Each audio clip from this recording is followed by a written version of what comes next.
Hello, everybody. Here we are for another chapter from the book Ask and It Is Given. Let me see if that's great. Here we go. Ask and It Is Given. Yay! Chapter 11 today. With practice, you will become a joyous, deliberate creator. Okay, so with this chapter, we are diving deeper into the law of attraction in the way that Abraham teaches it. Hang on one second. I'm just going to post the YouTube link because we are live on YouTube. So if you guys want to head out to YouTube, go ahead and I'll see you there. You can post your responses either here or on YouTube. If you have any questions, just jump in and let me know. All right. The most important thing in this chapter is right in the second paragraph on the first page, and we are on page 53 of the book. As you focus creative energy, there are two factors to consider. First, the intensity and speed of the energy, and second, your level of allowing or resisting it. And this is where Abraham is introducing the emotional scale along with momentum. So what are those two factors? The intensity and speed, that is momentum. And second, your level of allowing or resisting it, which is the emotional scale. The higher up you are on the emotional scale, the less you are resisting. The lower down you are on the emotional scale, the more you are resisting. The lower down you are on the emotional scale, the more beliefs you have that are intervening, that are getting in the way of your being able to pull that thing that you desire towards yourself. Okay? So I like to put this on into a diagram. Hang on, I'm just going to show you guys how I like to represent this philosophy, which is right here on the emotional scale. So this becomes the emotional scale, which tells you whether or not you're allowing or resisting. And then this line represents momentum. So the further along you are on this line, the more momentum you have. The more momentum you have, the more power your pulling desire has. Your desire has more pulling power. It's another way to look at it is the depth of your emotion. So the depth of your emotion represents what Abraham is calling momentum. And your level of allowing or resisting has to do with two things. The level of allowing or resisting has to do with, first of all, where you are on the emotional scale and how many beliefs, negative beliefs you have getting on the way. General rule of thumb, the higher you are on the emotional scale, the less limiting beliefs you have in your life or in your general way of thinking. Okay, so the first has to do with the amount of time you have spent. What is momentum? Momentum is accumulation of energy. How does energy accumulate? Energy accumulates because you've been thinking about this subject many, many times. The more times you think about it, the more energy you give it, and the more you pull it towards you, or the more, another way of looking at it is that the more you push it into the future. Now, the example that I like to use is, I tell a little story of when I was growing up. My father had this car that used to die all the time, and we would get out and we would have to push the car to get it going again. And what that means is that I am imparting my energy, I'm transferring my energy to the car when I push the car, and then the car moves forward. The more I push it, meaning the more energy I impart to it, the further along I push the car, or the faster it goes as I push it. It's the same concept in law of attraction. The more energy we give our thoughts, meaning the more we think those thoughts, the more energy we are giving them, and therefore we are pushing them at a faster pace into our future. The less we think about something, the less we are pushing it into our future. So that's the difference between something you really, really, really want and something you kind of sort of want. The thing that you kind of sort of want doesn't have a lot of momentum. The thing that you really, really, really want has a lot of momentum. But where is the momentum? If you look at the emotional scale, are you giving more momentum to the having of it or to the lack of it? Right?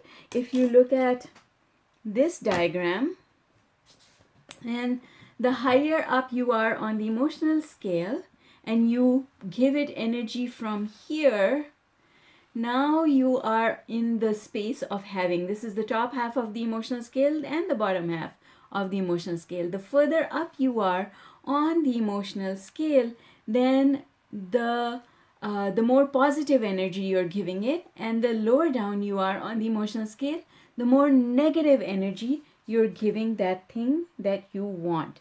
And we want to give it positive energy because positive energy brings it closer to us. Negative energy pushes further away, right? So one is pulling it faster towards us, the other is pushing it away from us. And that's important to know. And that is why knowing where you are on the emotional scale is so important.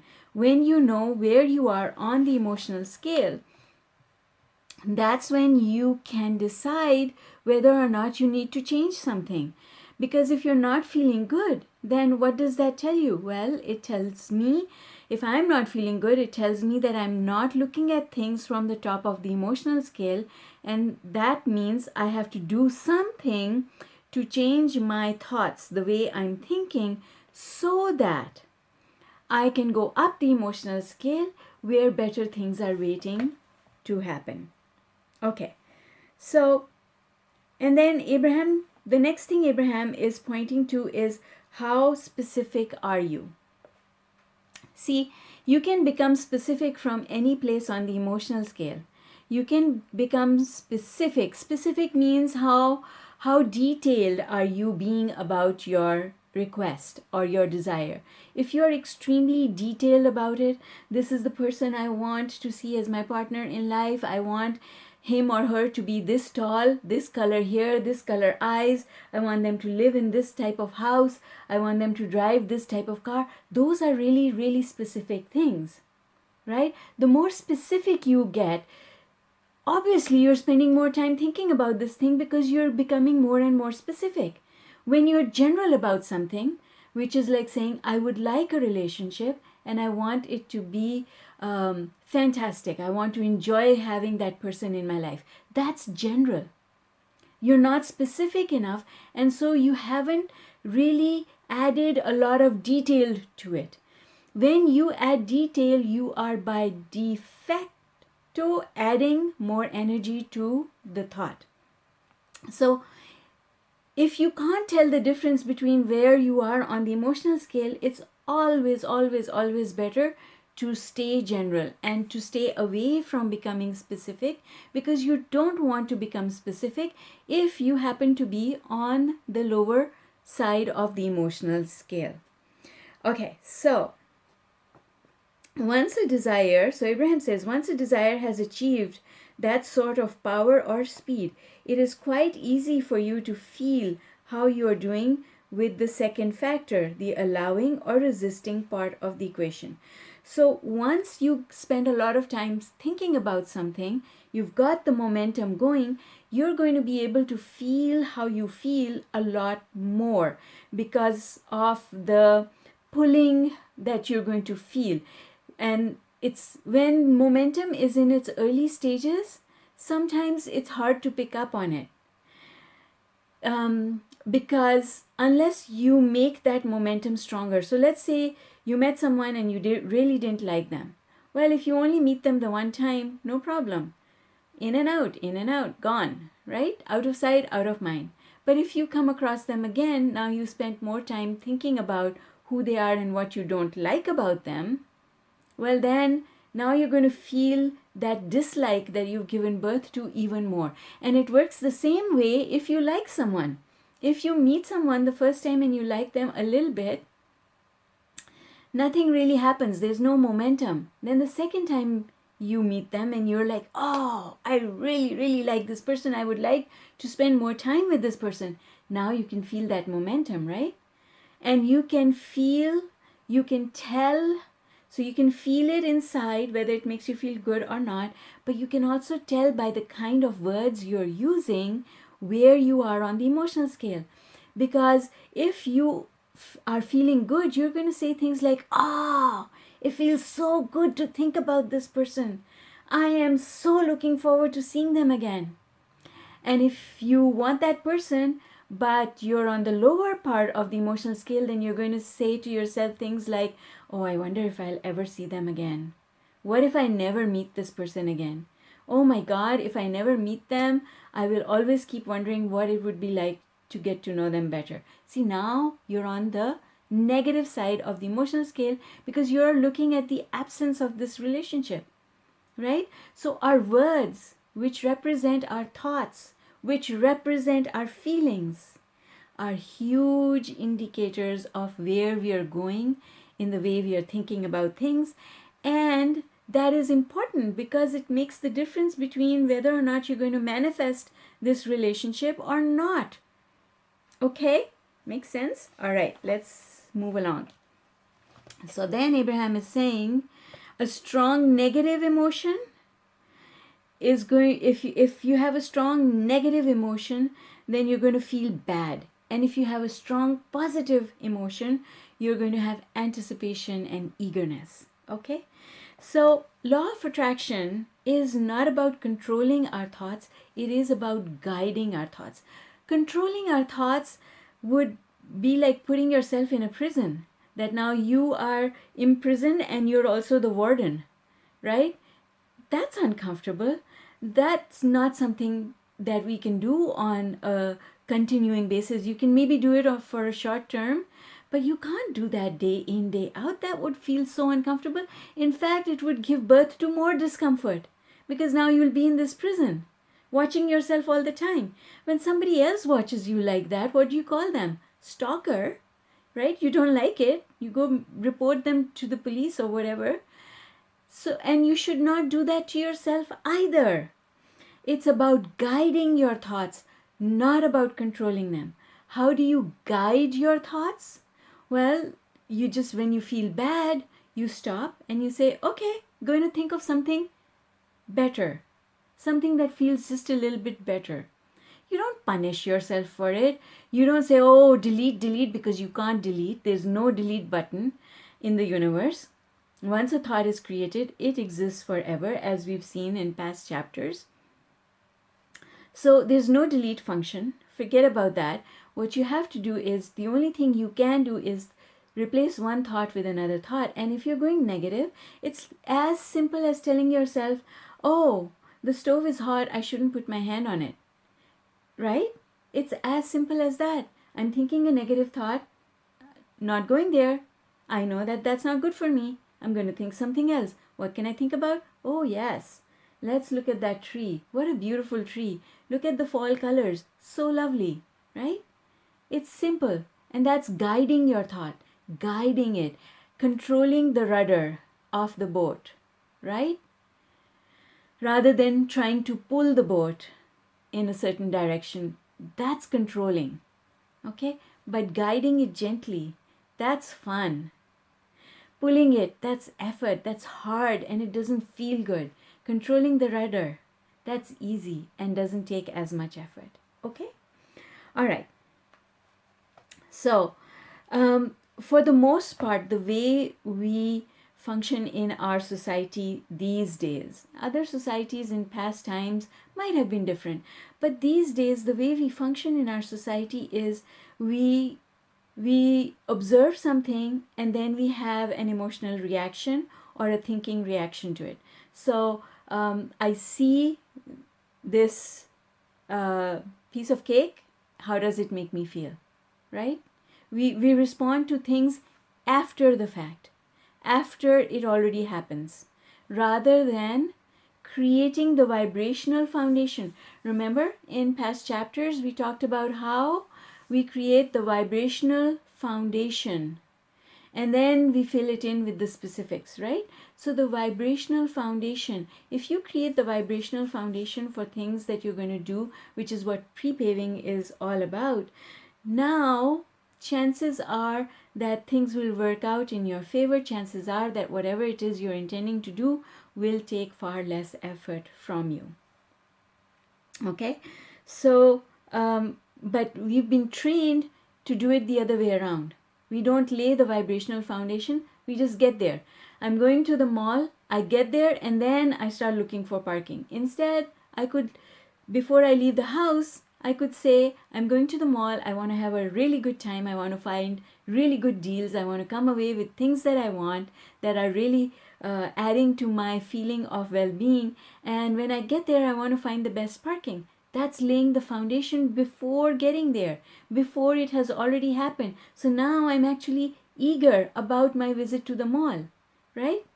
But if I get there and I haven't done any vibrational work, now I get there and I can't find any parking, well, now I'm starting my shopping experience already feeling bad, right? So I've let the environment control my emotional response rather than I control my emotional response and think those thoughts that are in keeping with the emotional response I want to create. So that is creation, not by default, but deliberate creation. Creation by default is I'll get there and then I'll figure it out, right? Okay, so Abraham says, it's always all about reaching for the feeling. If we know which feeling we are reaching for. So which feeling does Abraham recommend that we reach for? Satisfaction.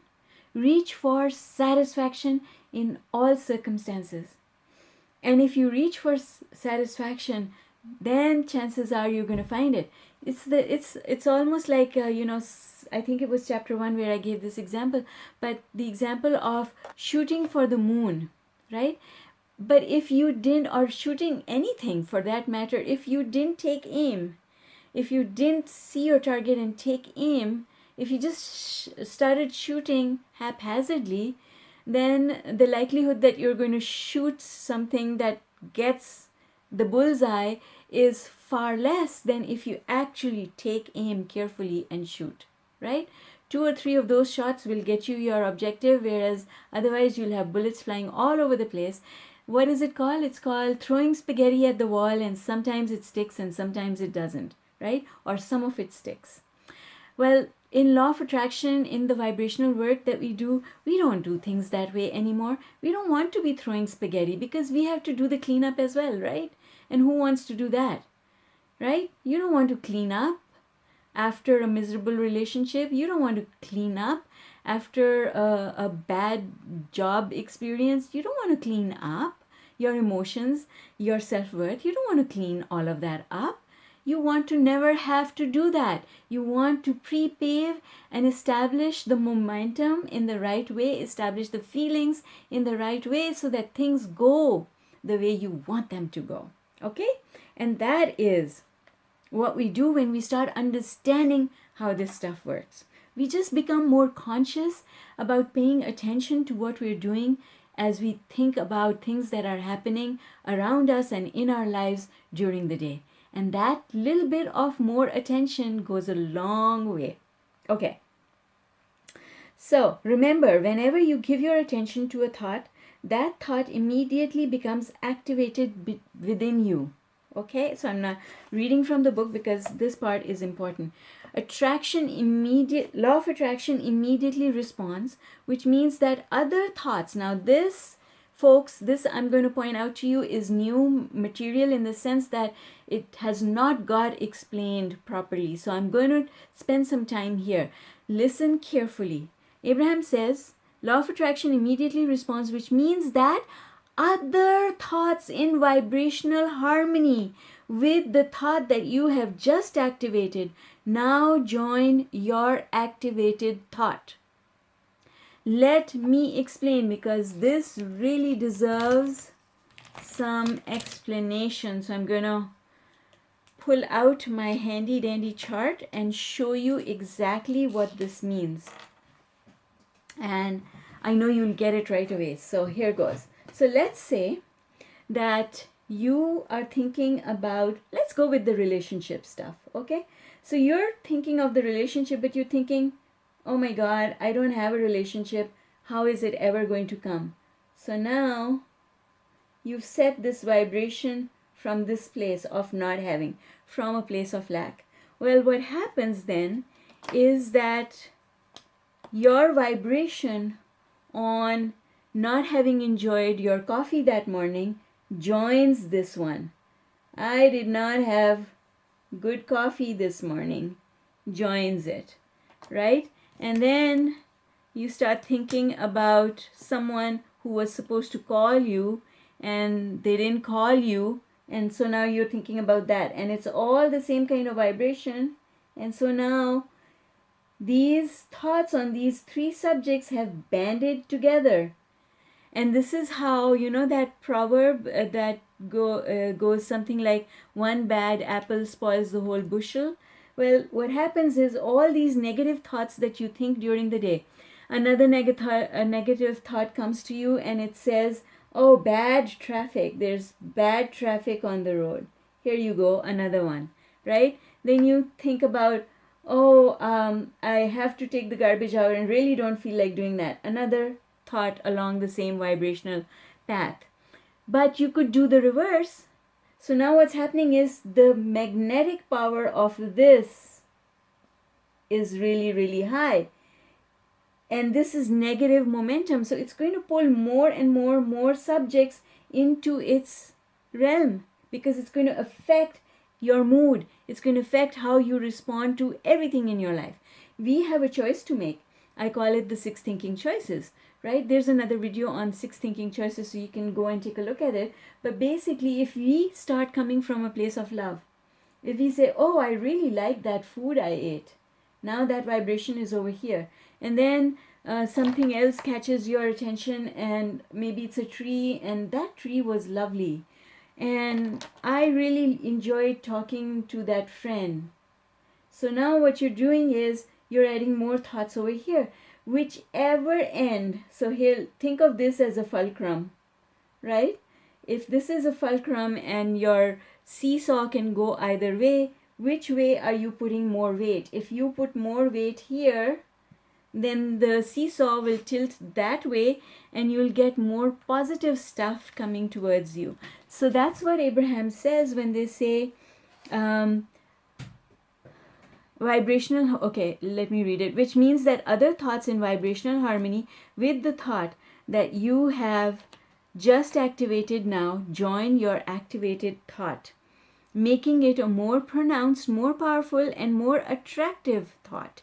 And as you continue your focus and as your thought expands, that more powerful thought that you have just activated is joined by others like it, and it goes on and on and on.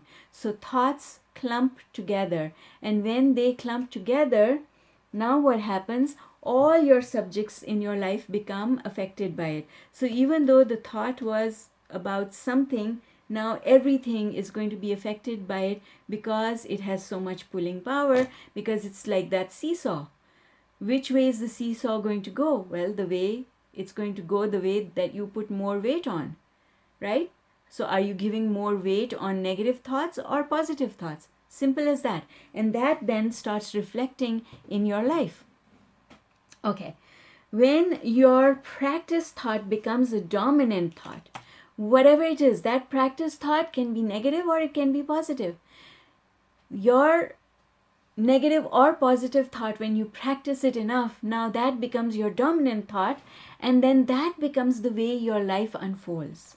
For some people, they always find ease wherever they go, and for other people, not so much, right? Okay, so things that match your dominant thought will actually start manifesting, and they'll start showing up. So manifestations are also our measure. They are also an indicator of how well we are doing in our thoughts. because when things that we want manifest, well, that's awesome because I wanted it and here it is. And when we are not thinking thoughts the way we want them to, then things that we don't want show up. And that is time for us to stop and take note and say, I must be doing something in my thought that I'm not aware of. So what do I need to do? Well, I need to stop and I need to become more appreciative so that I can choose which way I go on the emotional scale, and therefore I can choose the direction of my manifestations. Okay. I'm just going to read a little paragraph from here. Once your focused attention has sufficiently activated a dominant vibration within you, things both wanted and unwanted will begin to make their way into your personal experience. It is law. All right, moving along. So then Abraham says, you're supposed to thrive. You're supposed to have a good life. So just start paying attention to how you're thinking your thoughts, because it does not take very long for a thought to become a belief. A belief is only a practiced vibration. That's all. And our beliefs can be simple little things. My belief can be that I'm a fantastic cook, which I am. That's a belief, right? It's a practiced thought. It's a dominant thought. Law of attraction will take you easily into the full vibration of your belief because it's a practiced thought. When you practice a thought, you start finding evidence of it in the world. Because listen, there's evidence for all sorts of experiences in the world. There are good people having good experiences and there are people having bad experiences. The ones that you see will be the ones that you are a vibrational match to, because you live your life within the confines of your belief system and where you are on the emotional scale. It's as simple as that. So even though there's evidence of people thriving, if you don't believe that people can thrive, you will never meet those people. You will never come across them. Okay, anything that you give your attention to will become your truth. And this is the thing, you see, this is where all wars and all differences of opinion about religion are born. People think that there is only one truth, but truth is subjective. Truth is whatever you manifested because of your belief system and where you were on the emotional scale does not mean that it is going to be true for someone else. Parents do this to their children all the time. All generation gaps are about this. I did it this way and this happened. So you don't do it this way, because if you do, then this will happen surely to you too. No! If your child does not have the same belief systems, their experience can be different. It is so much better to just leave them alone and let them create their own belief systems. Because look at your life. Do you love your life? And do you want your child to live the life that you're living? If the answer to that question is yes, then go for it. Teach your child everything that you've ever thought about. But if you're living a life that you feel could be improved and you are here listening to me talk because you want that improvement, then please do not give them your beliefs, because you want their lives to be better than whatever it is that you've created for yourself. And the possibility, no matter how good you have been, the possibility that they can do better than you is always there. And that's what we want for our children. Okay, now Abraham says, you cannot continue to discuss, observe, and believe things in the same way you always have and make changes in your point of attraction. Einstein's brilliant words. You can't keep doing things the same way as you always did them and ask for different results. So if you are here because you want different results in your life, you have got to stop and start doing things differently, which means don't share the bad news. Don't listen to the bad news. Don't share the bad news. Don't spread negative thought viruses. And be careful what you bring into your life experience. Somebody says, oh, traffic is always bad at 5 p.m. Stop and tell yourself that's because of who they are. I can get on the highway at 5 p.m. and sail through if I stay positive about it, right? Don't accept other people's beliefs unless you really want them. So if somebody says you can do anything, have, be, or do anything you want, say yes. Yes, I can. Yes, I can. That's a belief worth having. Somebody says, oh, it takes a lot of hard work. You have to struggle to get good things. Ask yourself, do you want the struggle? Do you want that effort? And if the answer is no, I don't want it, then please don't say yes. Don't say yes. Okay? All right. Every emotion that you feel is about your alignment or misalignment with the energy of your source. We've already visited this concept in previous chapters as well as today, so I'm not going to dwell on it just now because I'm conscious of the time. Distinguishing between the actual thought of what you want compared with the thought of its absence, sometimes it's difficult, but distinguishing between your emotions is easier, right? So always pay attention to your emotions. That's what it's all about. Once you begin to understand the correlation between what you are thinking, what you're feeling, and what you are receiving, now you have it. And that is the key. That is the key to understanding this chapter. And that is the key, really, to all of Law of Attraction. So, guys, I hope you enjoyed our discussion today. And I'll be back tomorrow with the next chapter from the book Ask and It Is Given. Thank you so much for joining me today. It is a pleasure and a privilege to be here with you. Love you all and see you tomorrow. Bye for now.